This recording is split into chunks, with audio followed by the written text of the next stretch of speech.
വിമലമതിരുപാത്യൈഃ ആസനാദിർമദംഗം ഗരുഡസമധിരൂഢം ദിവ്യഭൂഷായുധാംഗം രുചിതുലിതതമാലം ശീലയേതാനുവേലം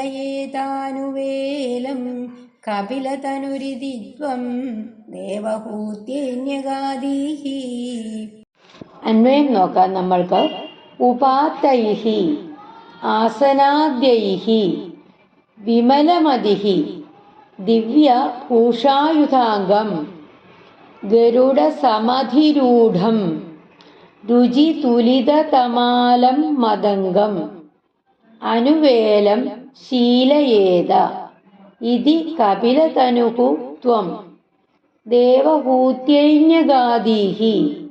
ഉപാത്യൈഃ ആസനാദ്യൈഃ യമം നിയമം ആസനം പ്രാണായാമം എന്നിവ വിമലമതിഃ പരിശീലിച്ച് ചിത്തശുദ്ധി വന്നതിന് ശേഷം ദിവ്യഭൂഷായുധാംഗം ദിവ്യാലങ്കാരങ്ങളും ദിവ്യ ആയുധങ്ങളും ധരിച്ച് ഗരുഡസമധിരൂഢം ഗരുഡന്റെ പുറത്തിരിക്കുന്നതും രുചിതുലിതതമാലം മദംഗം പച്ചിലമരം പോലെ നീലവർണവുമായ എന്റെ സ്വരൂപത്തെ അനുവേലം ശീലയേത എപ്പോഴും ധ്യാനിച്ച് പരിചയിക്കണം.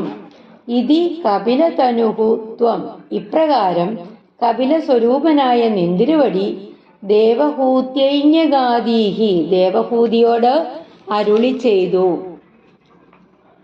അതായത് യമ നിയമ ആസന പ്രാണായാമാദികളാൽ മനസ്സിനെ അടക്കി നിർത്താൻ ആവശ്യമായ ഉപാധികളാണ് ഇവയൊക്കെ. ശുദ്ധീകരിക്കാൻ ആവശ്യമാണ്. ചിത്തശുദ്ധി വന്ന ശേഷം ദിവ്യമായ അലങ്കാരങ്ങളും ആയുധങ്ങളും ധരിച്ച് ഗരുഡ ആരൂഢനായിട്ട് പച്ചിലമരത്തിൻ്റെതായ നീലവർണമായ എന്റെ സ്വരൂപത്തെ സദാസമയവും ധ്യാനിച്ച് ശീലിക്കൂ എന്ന് കപില ഭഗവാൻ മാതാവിനോടായിട്ട് പറഞ്ഞു. ശ്രീ ഗുരുവായൂരപ്പ ശരണം.